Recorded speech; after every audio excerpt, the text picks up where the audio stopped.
Okay, let's dive right into this explainer. Today, we're unpacking a highly complex predictive model that simulates U.S. systemic risk and potential fragmentation.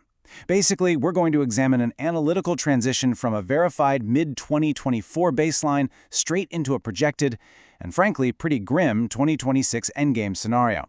Think of this as looking at a structural stress test for an entire nation. Our source material today contrasts two incredibly detailed assessments to show us not just where the cracks in the foundation are, but exactly how a specific sequence of shocks could cause the whole structure to buckle. Like a doctor reading a critical chart, we're going to walk through this model's symptoms step by step.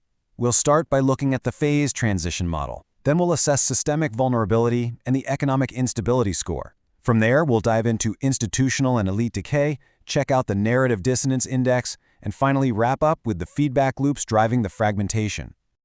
Now, the absolutely crucial thing you need to know before we get started is how to read the data. Every single metric we examine today is plotted on a severe 1 to 10 diagnostic scale. In this mathematical normalization, a 1 represents absolute baseline stability, and a 10 indicates maximal systemic failure. Everything we're about to discuss focuses heavily on these scores, giving us a precise clinical readout of a simulated system that is in deep, deep distress. So, let's look at our first major concept, the transition from equilibrium to entropy.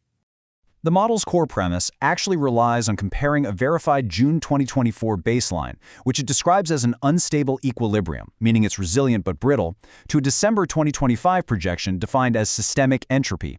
So, what does this actually mean? It means the 2024 cracks in the foundation are hit by targeted shocks, forcing the system to literally exit the boundaries of its old constitutional and economic equilibrium.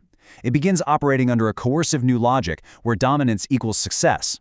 The shock isn't just some future risk anymore. In this simulation, it is ongoing and entirely self-reinforcing. Right, moving on. Let's assess the system's actual vulnerability and look at those collapse risks. Looking at the data here, the model clusters these systemic collapse metrics deep in the red zone. We see the Stage 3 Vulnerability Index, or SVI, sitting at an incredibly high 8.9 out of 10. And right next to it, the High Collapse Risk Score, or HCR, is at a staggering 9.4 out of 10. Remember, 10 is maximal failure. These numbers indicate that the trigger for failure hasn't just been threatened, it's been actively pulled. The system is entering a full-blown failure cascade. And it gets even more alarming. The subcomponent for vulnerability to shocks maxes out at a perfect 10.0, a flawless, terrifying 10 out of 10. This means the system has literally zero defensive buffers left to absorb any further catalytic events.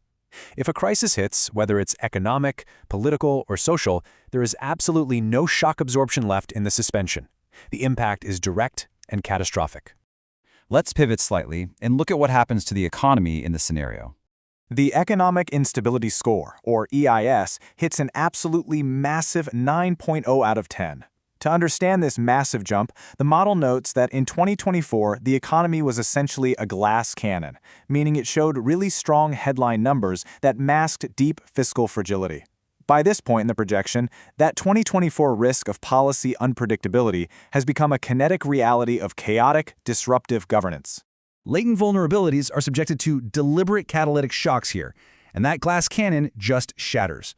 The model projects that the fiscal mirage of 2024 is entirely replaced by 2025's deficit tariff spirals. We see prolonged 43-day government shutdowns, creating a severe data fog, which basically means there's a total loss of situational awareness for decision makers. Growth becomes hollow, driven only by an import collapse. On top of that, we see active supply chain fracturing right alongside massive capital flight due to constitutional risk. With all previous economic buffers removed, this translates directly into record household consumer collapse. Okay, so the economy is shattering. How do the institutions and leadership hold up? Let's look at the rupture. This brings us to a fascinating, if disturbing, metric. The Elite Anosognosia Index, or EAI, scores a highly critical 9.2 out of 10. Now, anosognosia is actually a medical term for a patient who is completely unaware of their own neurological deficit. Used here, it highlights a catastrophic disconnect where leadership is operating a deliberate bankruptcy playbook while completely ignoring or denying the immense structural damage being done to the entire system. Instability essentially becomes a deliberate output of leadership strategy. Reflecting that stress, we also see the Constitutional Unraveling Index, or CUI, spiking to 8.6 out of 10. This score represents critical decay. The model shows a dangerous shift from normal political conflict within the system into a full operational rupture against the system's core architecture. The rule of law stress we might have observed in 2024 evolves into active judicial nullification. To put that into perspective, the 2024 baseline showed significant stress driven by eroded trust and effective polarization. But look at the December 2025 projection. Those theoretical threats materialize into kinetic reality. The model points to an appellate void where courts are outright ignored, Schedule F purges resulting in mass terminations of civil servants, and what it calls kinetic federalism, an open standoff between Title 10 federal military forces and Title 32 state National Guards. Socially, the low trust of 2024 hardens into a mobilized withdrawal of consent, where protests literally shift into sabotage. Now, what happens to the truth in all this? Let's check out the Narrative Dissonance Index. The Narrative Dissonance Index hits an 8.8 out of 10. The social fault lines are no longer just stressed, they become battle lines over sovereignty itself. This high score shows us how polarization escalates from just mutual dislike into hardened, competing claims of legitimate authority. The tension between the surface narrative we are being told and the actual substance of what is happening breaks openly. This quote from the model is telling: total epistemic fracture. This fracture becomes a primary driver of instability all on its own. Markets are flying blind because data integrity is completely lost in the shutdown fog we talked about earlier, while the official Golden Age narrative completely decouples from reality. This extreme dissonance utterly destroys investment rationality and pushes society to actively reject executive authority as illegitimate. So, we have all these soaring metrics. Let's pull them together and look at the endgame, specifically the feedback loops driving us toward fragmentation. In 2024, risks were somewhat siloed in separate domains, right? But the 2025 model fuses them into a relentless doom loop. It starts with economic pain, which triggers social unrest. That unrest is then met with a coercive response from the state, which immediately leads to a further loss of legitimacy.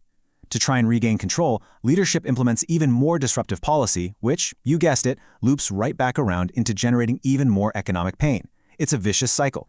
Because the leadership in this simulation chooses escalation over stabilization at every possible turn, the system rapidly crosses non-linear thresholds.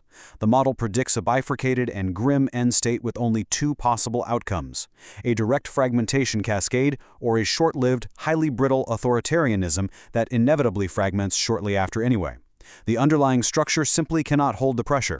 As we step back from these truly alarming clinical vital signs, with critical systemic scores consistently hovering in the 8s and 9s out of 10, we're left to ask a pivotal question. The simulation provides an internally logical extension of completely verifiable vulnerabilities. But is this extreme 1 to 10 data readout our guaranteed, deterministic future? Or is it the ultimate wake-up call meant to spur stabilization before the glass cannon truly shatters? What do you think?